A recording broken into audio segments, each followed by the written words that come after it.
Hello guys, how's it going? My name is Dalaran, and in today's video, I want to show you the Dracula's Castle. Castle Nathria, the very first raid of Shadowlands, has recently been put out for us to test, to mostly see if we can break the fight and break the mechanics, but also to see how the fight functions and performs, if everything is right. Are there any cheesy methods that we can think of right now in order to cheese this fight? What classes and compositions and insights can we get from running this raid? But also we got to finally check out the amazing architecture and the amazing work the art team has put into the Castle Nathria.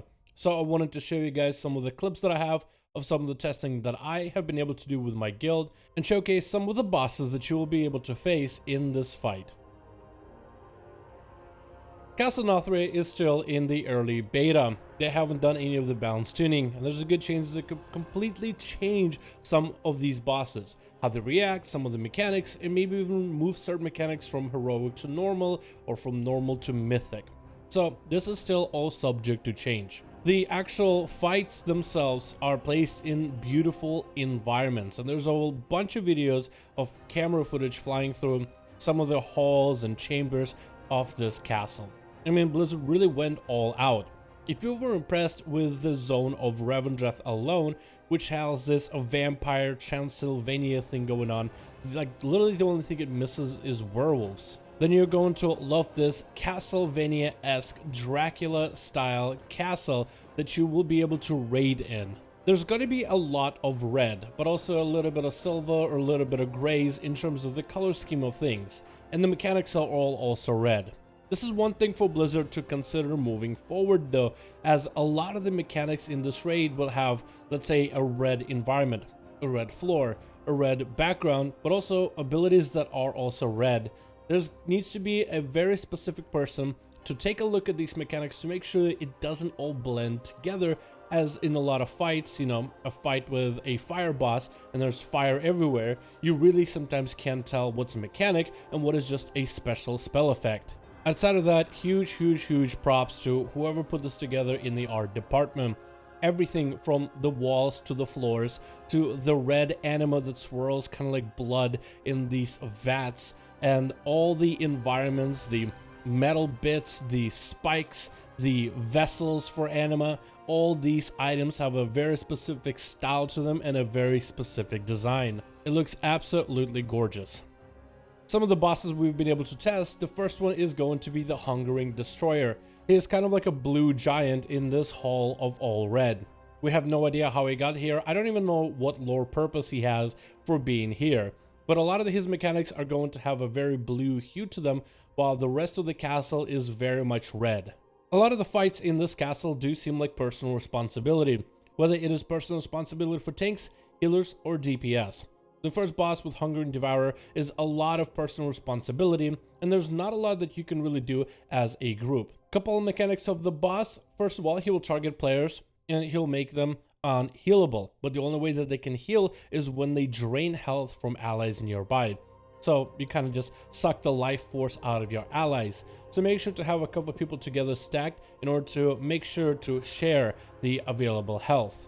Also, whenever the boss marks you with a massive arrow above your head, make sure that you are out of the group, as the boss will hit you in the frontal line forwards ability. So be sure that the 3 people or more that are marked are way out of the group before the ability goes off. The boss will also cast an ability of Desolate. This is the ability where you have to spread apart with your allies, and you will have blue rings around each and every one of you. So be sure that those rings are not overlapping with other players. It'll do a bit of AoE damage, and hopefully you won't clip your friends. The circle for this AoE grows bigger the lower your health is, so this is going to be a perfect opportunity for healers to do some healing. After the explosion goes off, there will be these blue orbs to stay on the ground, what seems like for the rest of the fight. The boss doesn't really do anything with them, he doesn't absorb them, and the orbs don't blow up after a extended amount of time. They're just kind of there. I expect this fight to be a very long one, and the idea is you create these orbs all over the place and you kind of have to manage space. We don't know how long this fight is going to be though, because on the beta it's intentionally extra long, just so we get to test mechanics and see how the boss functions and see what abilities work against him, what doesn't. It's not really designed for us to be able to kill this boss in a single sitting. There's also a bit of a tank swap mechanic, so tanks are going to have to swap between the boss, and the boss also has a bit of a self-heal effect to him. As he uses certain abilities, he will actually heal himself. So when you play the Ventir Covenant, where you actually steal the boss's health, you actually kind of heal yourself, which is interesting. And then the boss does this massive AoE obliteration ability, basically don't stand next to him, where he will actually actively siphon our health to him. Having a Mortal Strike effect on this boss is actually helpful, so I wonder if that's going to be the meta, bring at least one class that can apply a natural Mortal Strike buff. Otherwise, it seems like that's all the mechanics you have, just a bit of personal responsibility, rinse and repeat a couple times, and you're good to go. Now the second boss I got to test is Lady Enema Darkvein. She has a lot of mechanics behind her. So first of all, the boss has a bunch of these Enema vats, and these vats build up Enema over time. At all times, she will only, at least on heroic, mark one of those vats that will gain Enema rapidly, while the other vats will gain Enema very slowly. Each one of those Enema vats has a corresponding icon that buffs a corresponding ability, and each one of those vats has different ticks of that Enema. The first ability is going to be a tank debuff. The boss will strike the tank with a Hidden Desire debuff, which will apply a dot called Warp Desires, where the tank will take shadow damage over 21 seconds. However, the boss will also strike a second time at that tank.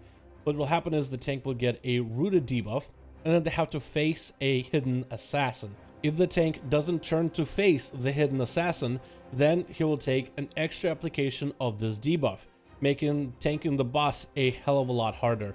So this is already a mechanic where you have to not only look at the boss, but look for this weird assassin looking image in a room that's all red with an assassin that's very red. Already pretty difficult to see, but a very interesting mechanic. As the vat that deals with this tank debuff fills up to level 2 and then level 3 Enema, this ability actually gets stronger. Tanks are supposed to tank swap this boss to eventually drop off this dot debuff. But when this vat ability reaches rank 3 of Enema consumption, then it actually transforms the ability, where when the tank is about to drop this dot off, they will then do mass AoE damage to everybody near them. The further the tank is from the group, the less damage everybody takes. So not only will the tanks have to look out for a boss and the Hidden Assassin, but now they'll also need to remember to now get out of the group when the vat reaches level 3, before the dot drops off. So already lots of personal responsibility just for tanks alone. The second mechanic is going to be mostly for range classes, but also melee that are mobile to deal with. And it's called Bottled Enema. From time to time, the boss will throw these vials to the back of the room where someone is supposed to catch him. If you don't, the raid takes a lot of damage. But when this ability reaches rank 3, it will have a second bounce. So not only do you need to have a melee or range that needs to catch it once, but now twice. And if you're nowhere near where the bounce location is, it's going to be hell for you if you're the range having to deal with this mechanic. Then the boss is also going to use an ability called Sins and Suffering, where she'll target 3 players and make them kind of spirit link to each other. And then she'll spawn these 3 shadow orbs, and you basically have to get those 3 people to stand on the shadow orbs before the time runs out, otherwise they basically die. The stronger this ability gets in the Enema vat, the harder it becomes to deal with it, so you just have even more damage taken by the group. The final ability summons adds. The higher the level of this Enema vat, the stronger are the adds and the more adds it summons. Normally the boss will summon 1 add that needs to have a tank added at all times, otherwise it will start casting massive raid group AoE damage. You'll be marked with a massive red circle if you're about to spawn an add, designating where this add will spawn. Be sure to put a tank next to the add as soon as possible because he shreds throughout DPS. However, the boss, if this ability is at high enough level, can spawn 2 adds instead. If the boss spawns 2 adds, then the second add needs a melee interrupt rotation, because the add will constantly keep trying to cast a spell to do AoE damage, and if it's not kicked, well, the rest of your group isn't going to survive much longer. I can only imagine what happens with this ability when that reaches level 3 Enema, because so far we've only seen 2 adds at once, and already with the rest of the mechanics that was hectic. So that already sounds like a lot, but you can actually gas off this Enema vats by letting the Enema out by interacting with these vats. So our raid group can actually limit the amount of mechanics and the difficulty of those mechanics that deal with this raid. However, every time you gas off a vat, some of that enema seeps out on the floor, which will dig towards adding extra constant taking damage for the rest of the fight.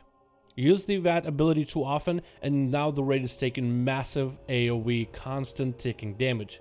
Use it too little and then you're facing a lot more difficult mechanics to fight against. With all the extra personal responsibility, the tanks, the ranged, the melee, as well as the unlucky ones that are getting linked together, there is already a lot of overlapping mechanics for one player to really come to fruition with this.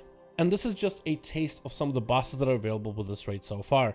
I wasn't there for the other two, but there's one with Kael'thas Sunstrider, where it's actually a healing fight. You have to sacrifice your health or use healers to heal Kael'thas while managing to deal with a massive army of vampires as well as gargoyles with a variety of different mechanics for one another. And then apparently the game decided to add a first in a very long time Patchwork boss, except this guy has a lot more mechanics than the original Patchwork. He has apparently mechanics that are going to be killer, and if you are a ranged class, be ready to move a lot. Even if melee, you'll have to move in and out from the boss all the time, as the boss is basically the massive hulking giant, smashing and crushing things in his wake. And this is just a taste of some of the bosses and the environments that we have in this raid so far. And overall, these all look quite awesome. The first raid of an expansion needs to be gripping. It needs to be someone that people really want to dive into. And I'm someone who enjoys a bit of a challenge. So off the bat with some of these bosses, I can tell there's going to be plenty of mechanics to maintain. Whether you're a healer, tank, or DPS, it's going to be quite a challenge, even if you just do these on heroic. This is one of the things that I always thought BFA was kinda okay-ish at. I felt that the heroic version of certain dungeon bosses and raid bosses were way too easy. And where the fun part began, where the actual challenging part and interesting interactive mechanics came in, was mostly in the mythic department. Pretty sure Blizzard is going to throw more wrenches into it if you set the fights to mythic, but already on heroic you have some interesting and complicated fights. Huge fan of the environment and huge fan of some of the fights we have been able to test so far, and I want to share some of those fights and mechanics with all of you. So I hope you guys enjoyed this video. It was just a quick one on Castle Nathria. Super excited to check it out once it finally releases for Shadowlands with the release of this expansion. Honestly, Shadowlands keeps looking better and better and better. Thank you guys so much for watching. I do hope you guys enjoyed. Let me know your thoughts in the comments below, and I'll see all of you guys in another video.